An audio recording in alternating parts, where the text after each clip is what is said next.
Memories of empty shelves when Americans taste tariffs. I remember that morning very clearly, a hot June morning of a dreary summer. I stood in my usual Brooklyn corner supermarket, between two rows of empty shelves. What had once been filled with jasmine rice from Thailand, spicy Korean noodles, Japanese soy sauce, and strangely shaped Chinese snack bags that my kids loved, now had only a few spakes of dust and faded red temporarily out of stock stickers. The cashier, a curly-haired Guatemalan, looked at me and shrugged, as if there was nothing more to say. I didn't need to ask. We had all heard the news a few weeks ago. The president had signed a new executive order imposing steep import tariffs on a range of Asian goods. At the time, people still thought, it's just a tax, maybe things will get a little more expensive.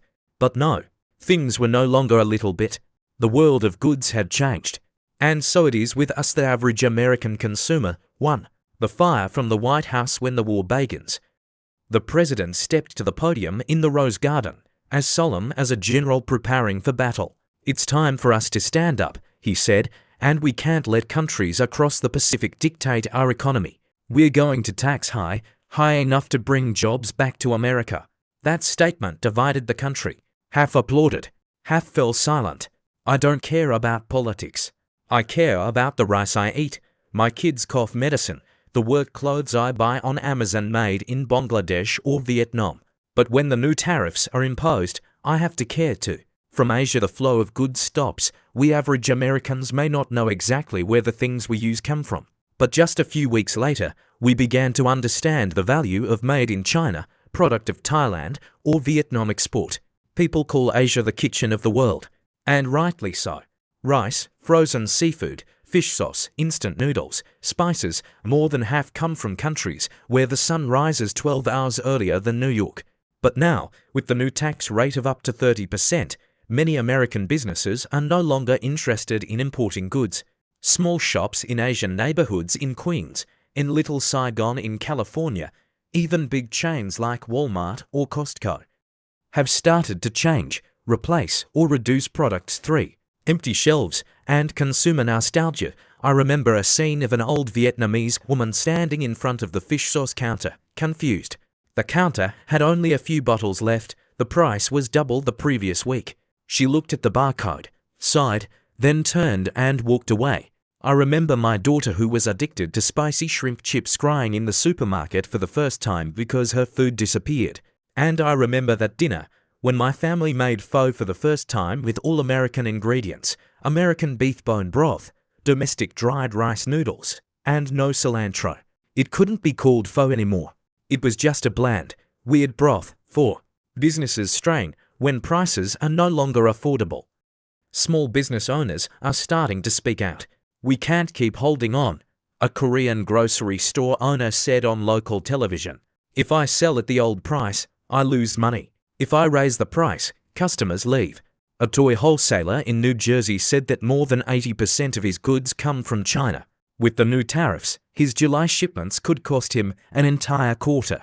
Supermarket chains began to source from Latin America, Eastern Europe, but the prices were higher, the quality was inconsistent.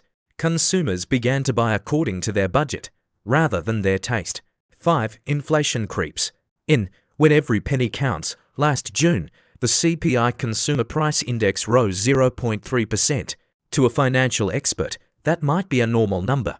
But to me, a middle-income office worker, it was a real hit. Not because it was unexpected, but because it touched every meal, every utility bill, every gas fill-up. I noticed it when I filled up my car, $6 more than last week. Then I bought a bunch of spinach, which used to cost $2.49. Now it's $3.10. The increase was small, but added up, creating a vague sense of unease. I started to calculate more when I shopped. My daughter asked me why I didn't buy fresh fruit anymore, and I had to lie and say it's not in season. It's called perceived inflation, when the statistics don't reflect the true feelings of consumers. 6. The price of pride, when politics becomes a game of trade. The president said, "We're bringing jobs back to America." And some domestic factories are starting to hire again. But starting wages still aren't enough to keep up with soaring consumer prices. Part of me wants to support him. I understand national pride. I want America to be independent. But I also see clearly, the first to be hurt are not the taxed countries, but ordinary Americans like me. While the wealthy can get by investing in hedge stocks, buying homegrown luxury goods, the rest of us have to choose between cheaper, lower quality food or starving 7. The central bank's mindset, whether or not to cut interest rates. News from Washington says, Jerome Powell, the Fed chairman, is thinking very carefully. Why? Despite signs of a slowdown in the economy, inflation has exceeded the Fed's 2% target, now running at 2.7%.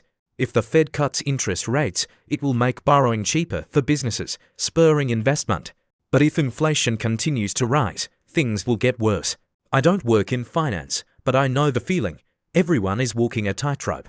Every policy decision can make everything wobble. 8. Things you don't see in the news, stories in every home.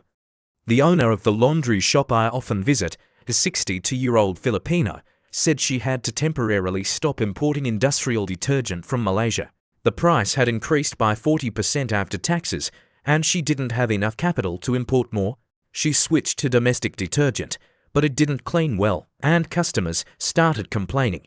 My neighbor, a black single mother of 2, sighed and said, "Nowadays, even clothes have to be chosen to live, not to look good." And I started learning how to cook everything from scratch. No more pre-made sauces from Japan. No more frozen dumplings from Vietnam. Everything had to be made by hand or thrown away. 9. Self-reliant or self-help. Americans learn to adapt. A surprising thing is, Americans adapt very quickly. There are new movements emerging, from DIY do-it-yourself to local-only use local products. Facebook groups share recipes for making tofu from domestic soybeans, cooking rice noodles from American rice flour. At the farmer's market, I saw farmers starting to sell rare vegetables, usually only found in Asian dishes, because of increased demand from the community. There was something very American about the way we responded, not waiting for relief, but making do. But even so, a sense of loss lingered as if we had just said goodbye to a familiar part of our culture. 10. Conclusion: the shelves will be full again, but they will never be the same. In September, there was talk of a possible new round of tariffs on electronics and medicines from South Korea and India. I was speechless, not just because of the price increases, but because I knew it would shake our confidence even more. I'm not saying the president is wrong. I'm not even sure he's right. But I do know every political decision comes with a price, and this one is being passed on to everyday shoppers like me. One day, the shelves will be full again. Maybe with American goods, maybe with alternative sources. But what's lost the implicit connection between American consumers and the world is not easily restored. I miss spicy shrimp snacks. I miss the strong fish sauce smell of the noodles my mother used to make. And I miss the peaceful evenings I spent at the supermarket without looking at the price tag.